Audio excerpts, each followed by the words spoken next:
I am starting out with a super easy recipe, and these protein balls will keep you energized throughout the day. They're the perfect little pick-me-up. So I'm going to be starting out with some rehydrated dates. I will have all of the ingredients and measurements and instructions listed down in the description box below as well. Then I'm also going to be adding almond flour. You could also use coconut if you don't like almond flour. And then I am adding in the cocoa nibs. I love using these because they just give a nice little bit of texture and crunch. And then I always throw in hemp hearts and chia seeds. This is such an easy way to get all the benefits out of it. So I just chuck a little handful in there every single time. And then a big scoop of vanilla whey protein. You could use whatever protein you like here. And then it's time to go ahead and add a big heaping tablespoon of peanut butter or whatever nut butter you prefer. I just like a fresh ground peanut butter. And then I'm also adding in some dried unsweetened coconut. I did take this and put it through my NutriBullet just so it's a little bit more fine. And then it's time to start mixing. This is kind of a thick mixture. You don't want it to be super tacky, so it takes a little bit, but it's so worth it. And with the power of editing, here's what it should look like.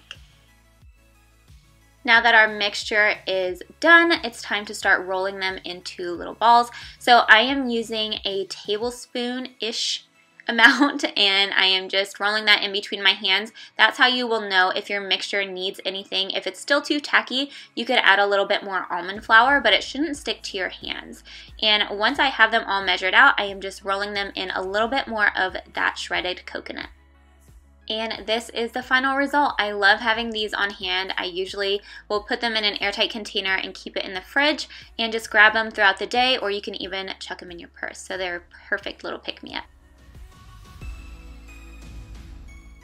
On to recipe number 2. This is my go-to favorite breakfast, especially after a good workout. So I'm starting out with my pan on high heat. That is the key here. We want to get a nice caramelization on these sweet potatoes. So I just threw in a little bit of olive oil and my sweet potatoes with some salt and pepper, heavy on the pepper because that's how I like it. But I am just tossing these around, making sure to keep stirring them because you want them evenly coated in the olive oil so they get that nice crunch texture to them, which really makes this salad. Once you get a nice caramelization on those sweet potatoes, take those out, put them to the side, and then I am just cooking up some uncured turkey bacon, and you can have whatever protein you want on the side, but this is just what I like. So I'm doing 2 slices of that, and it's time to really build our salad. So I'm starting out with baby arugula. You could do spinach or whatever greens. I love arugula and the little peppery bite that it has. So I'm doing a nice amount of that, topping it with the caramelized sweet potatoes and a poached egg. And I actually get so many questions about a poached egg, so I will leave all of the instructions for that down below. Add the bacon, and then this is my new obsession. The Trader Joe's everything but the bagel seasoning is key for this.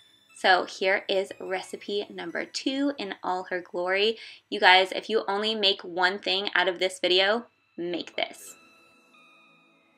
Recipe number 3 is my go-to cherry and walnut power salad. I absolutely love this one, so we are going to start out with the dressing.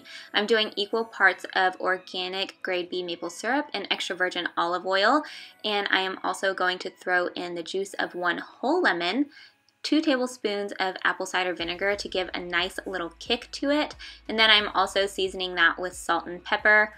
Once again, heavy on the pepper.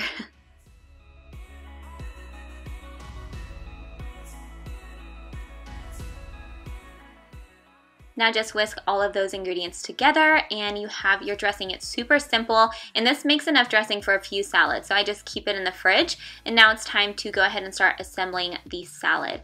I am using a kale and spinach base for mine. You can do just kale or just spinach, but I love the little mixture of the two. Next, I'm going to throw in a handful of very finely chopped broccoli. I usually use broccolini, but my grocers didn't have it. So broccoli is fine, and some chopped shallots, dried cherries. Make sure that you're getting ones that are unsweetened so you don't add to the sugar content. Now adding in my toasted walnuts, I just toasted these in a dry pan on the stove, and then a nice rounded tablespoon of hemp hearts once again, because it's just an easy way to get them in. And then I am adding my dressing. I just use a very small amount, probably a quarter cup or less, and I am tossing my salad. Really massage it into the kale. It makes it easier to digest with the apple cider vinegar on it, and it just makes it a little bit softer whenever you go to eat it. I'm also topping mine, this is optional, with some crusted grilled chicken. Just gives you a little bit more protein. And once you do that, this salad is done. It's so easy, it comes together really quickly, and it's perfect for on the go.